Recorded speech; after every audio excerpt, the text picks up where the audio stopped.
Hi, it worked. Yeah, it did. How are you? I am well. How are you? I'm alright. I'm so glad to talk to you. Jessica, can I just recall you because our electricity came and I need to switch to Wi-Fi. Oh, yeah. Call me back. Hello? Hi. Hi again. Okay, so I think now we can do our interview. Great. What just happened? Your electricity had been out? Yes, it was out for a few hours, but currently it's better than the normal times. So let me back up for just a moment. I want to say I'm going to be very careful not to reveal any details about you except that you're in Afghanistan, and I'm thankful for your time. And you're okay with me recording this conversation so people can hear what's going on. Yes, yes, but you're altering my voice, right? Yes, I will do that. We will do that. Can you help people understand why that's important to you? Why is it important you remain anonymous? Yes, because if you type my name on Google, there would come a lot of information about me because I have tried to be an active participant in developing Afghanistan and raising the voice of women and children and different people in my society. And now I don't feel as safe with my work and especially my family's security. I don't want to sort of put that in danger. What are you afraid would happen To me, or to you and to your family? well, I'm afraid that I'd be forced to marry a Taliban. I'm afraid to be raped or tortured or killed. And to my family, it's the same. I'm afraid that my activities or whatever I did on social media or around my society or my work would sort of put my sisters in danger because they don't like being as active or they don't like being in social media as much. And I think that if I give such interviews with my own identity, it would not only put me at risk, but them too. So the Taliban has made some public statements saying that they're different now. They want women in government. Women will have rights. You don't buy it? Well, I don't buy it because the province my family is from, my relatives used to, female relatives used to work, and when they took over that province, they just banned those females from going to work, and they had to resettle in Kabul.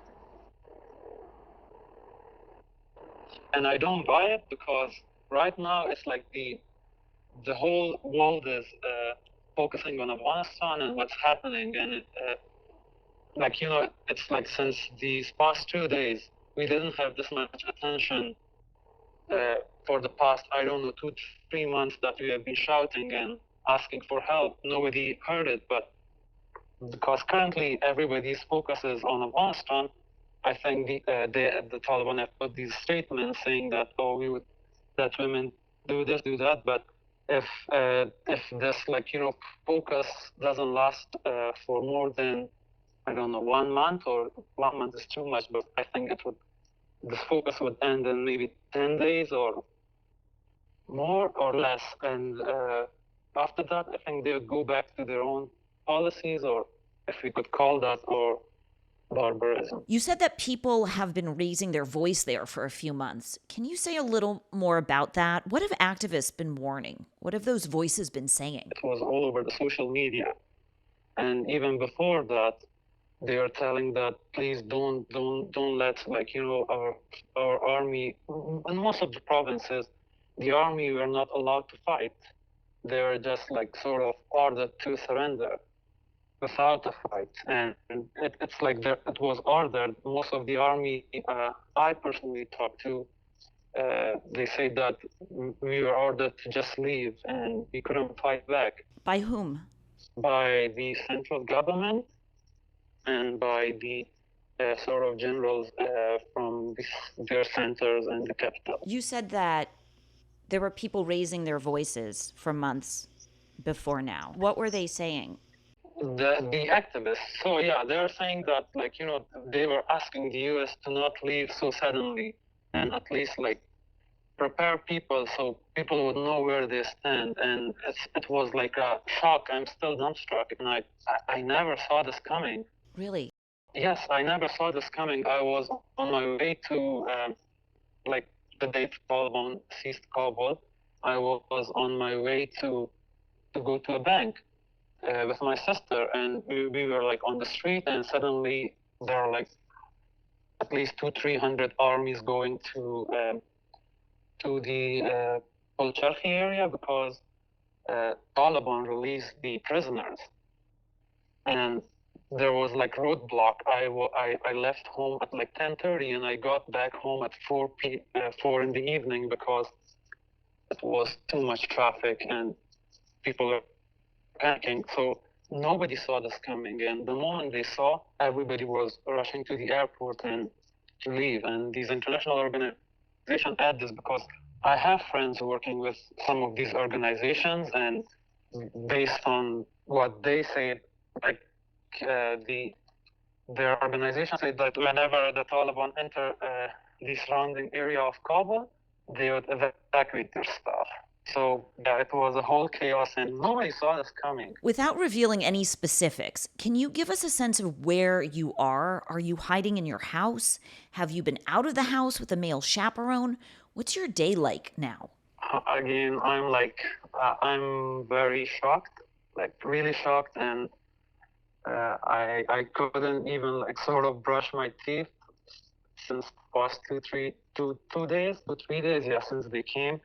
And just today I managed to take a shower because I couldn't like process it. It's really happening, and I didn't go out, but my sister did and my mother did, but they had to go with my father and with my uncle. But yeah, they had to like sort of alter their dressing and wear masks and yeah, masks, but yeah, and scarf tightly and more conservatively. Were they told, has there been any notification to the population from the Taliban that you must dress differently now? Or are people just assuming those are the rules and doing it protectively? That's a good question, but I think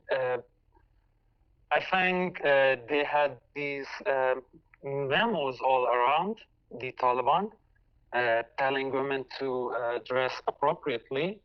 So, and because people have experience of witnessing these violences, say, for instance, in one of the provinces, in one of the districts in Badakhshan, a girl went out with jeans underneath her burqa, and she was stopped by these Taliban and beaten up because she had jeans under chaudhary or burqa.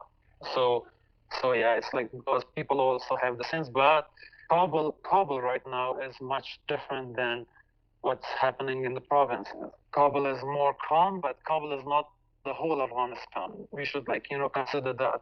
And yes, and also in Kandahar, there was this report that Taliban went to the bank and told the female employees of the bank that because they weren't wearing chaudhary or burqa, they told them to leave home.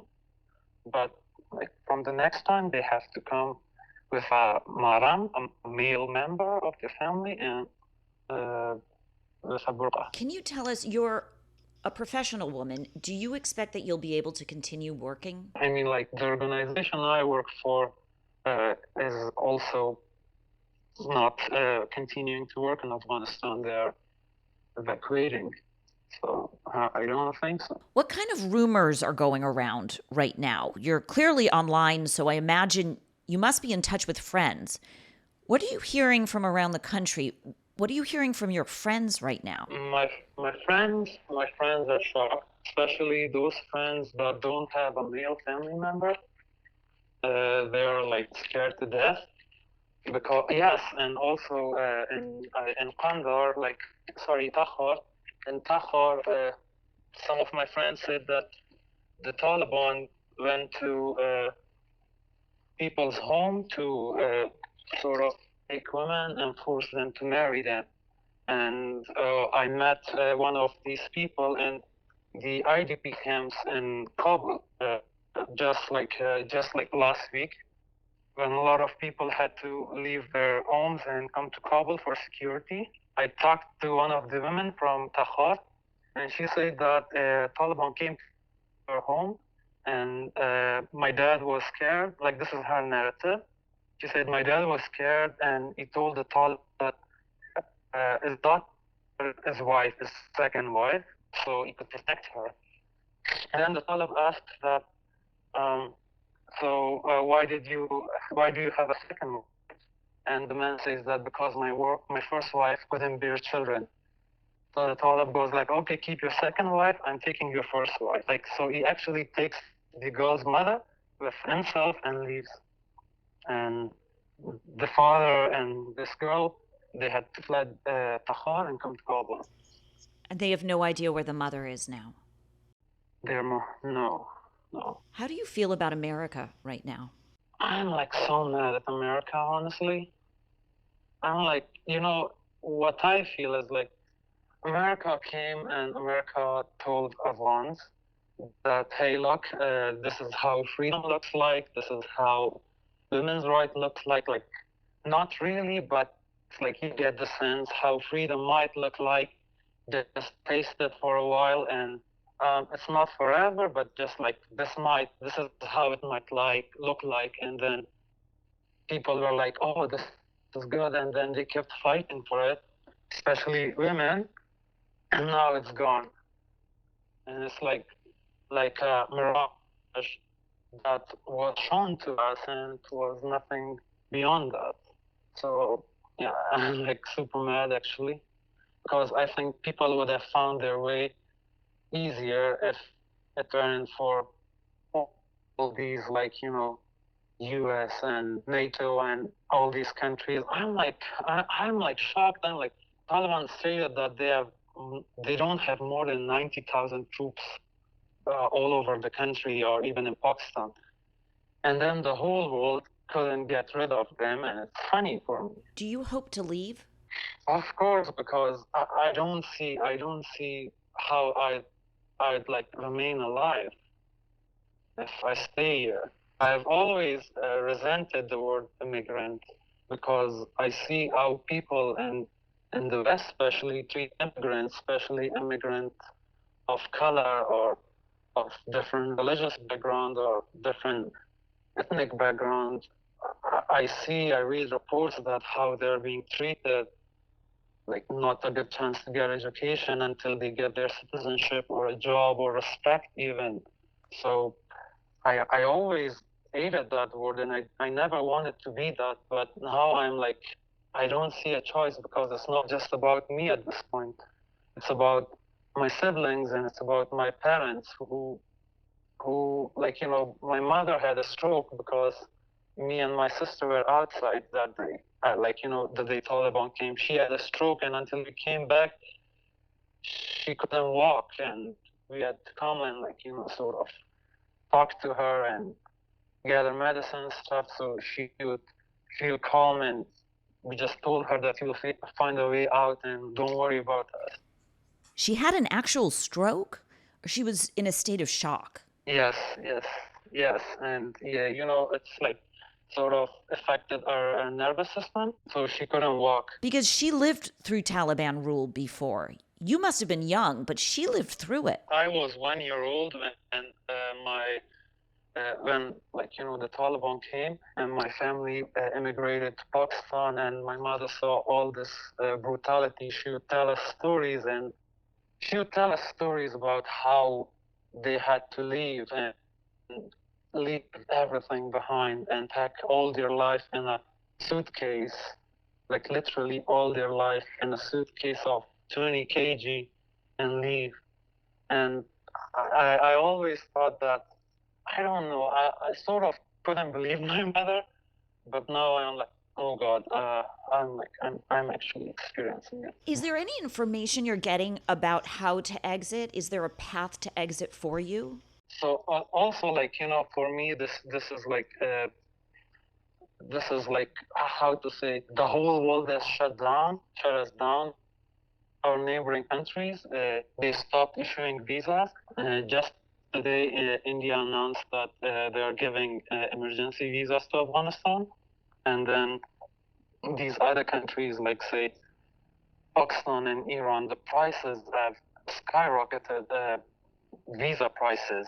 What do you mean visa prices? They're on the market? For how much? So normally, I think for Iran, people would pay maybe 30,000 Fs, but now they have to pay 82,000 Fs for one visa. 82,000. Do people have that kind of money? Of course not. They don't have it, and that's how you saw the crisis in the airport and people dangling themselves from the wheels and from aircraft.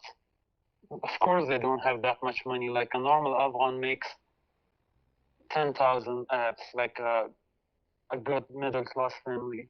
10,000 Fs a month, which is like $150. Wow. So these countries are trying to profit off of your escape. Of course, and I think that's also why they played a part in it. One question I keep getting from American audiences is they see all these pictures from the airport of Afghans trying to flee, and it's almost all men. Why aren't women at the airport? Is it not safe for women to leave the house? Can you explain this?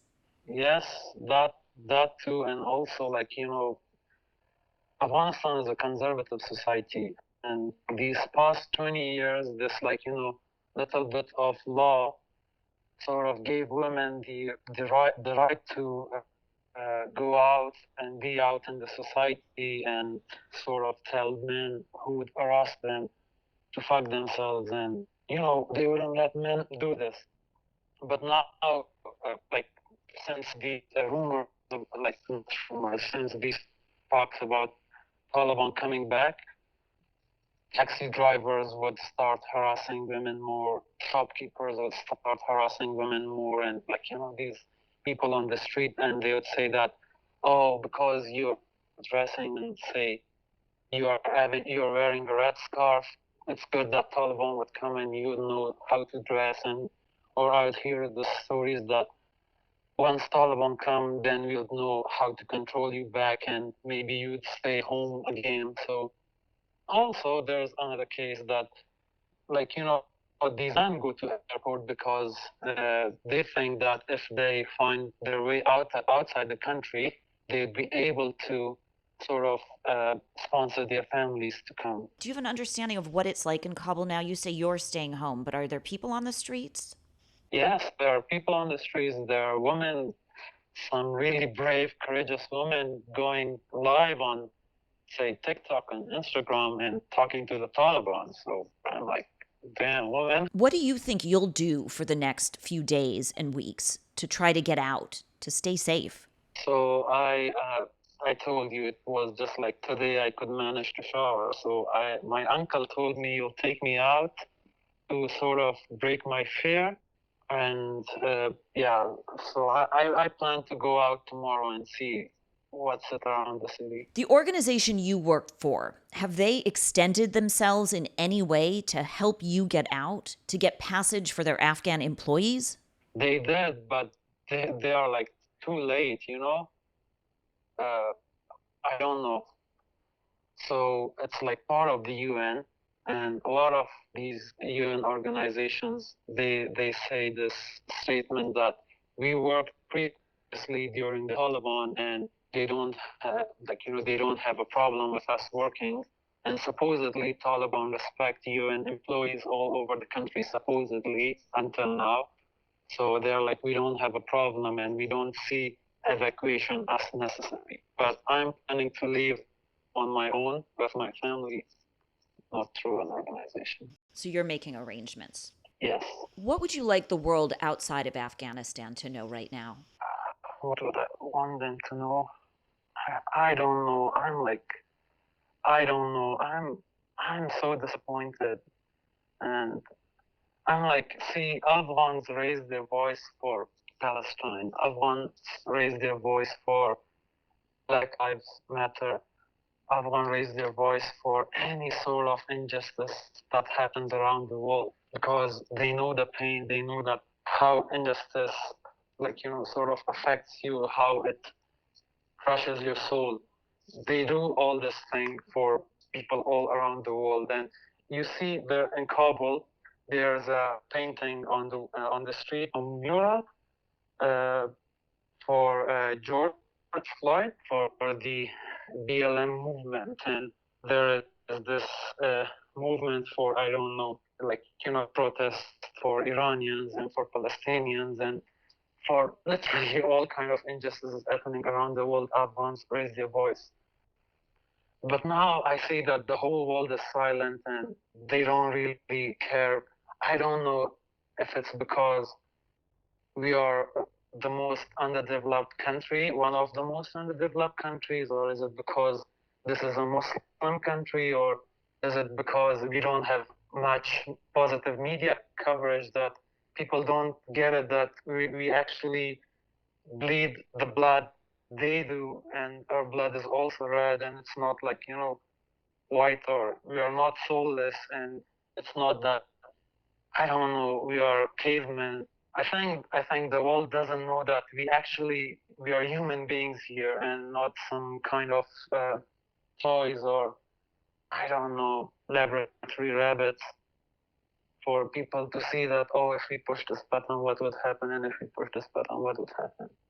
The world is silent, and it hurts. It really hurts that you see, and I feel bad for sort of raising my voice for a lot of these injustices. You mentioned earlier that you're disappointed that more influential people are not using their platforms to speak out. If you had an opportunity to talk to anybody who has a platform, what would you like them to say and do now? Right now, I think it's a change we need at policy level, at the level that the world should not sort of accept this Islamic Emirate, because that would like close down all the hopes for us, and we would be forced to have that as our identity. So I'd want them to help us not have that identity of being a citizen of, or whatever, of Islamic Emirate, of Taliban, or Afghanistan, or whatever bullshit that is. We want them to help the remaining government officials to rise back and hold on to this nation or this state that is, and help it stand back on its feet. It's like I want to change at policy level, because right now nothing else will help. I just kind of wish that the whole population of Afghanistan would sort of go and evacuate to different countries, and we could sort of leave this country to the Taliban. This is strange thinking too. Like, I wish we could do that too. We could like evacuate the whole 34, 35 million Afghans to different countries all over the world, and not see them dying, or see them being tortured, or their eyeballs taken out, or their hands cut, or raped, or tortured, or killed. At least they should like identify this crisis is actually happening, and then maybe help people, as many people, evacuate and just go live their lives. Because people in Afghanistan are really tired, really tired. They're exhausted, and they don't even have the energy to fight back. This is how it is, because everybody is so tired, and so it's like I personally, and my friends and my classmates and my colleagues, we are all like so done. We just want to be somewhere, maybe start pottery, maybe start, I don't know, washing dogs, and just be alive, and nobody would bother us. So for these platforms, if they're really raising messages, I think, like, helping, I think telling people that they at least, recognize that this is happening, and so help people who want to leave this country, let them leave, or push their governments to bring change, because Afghanistan is also like a country full of people, and supposedly part of United Nations. Well, thank you for your time and for speaking to me and for raising your voice. I will share it so people hear it and you are not forgotten. Thank you, Jessica. Thank you so much.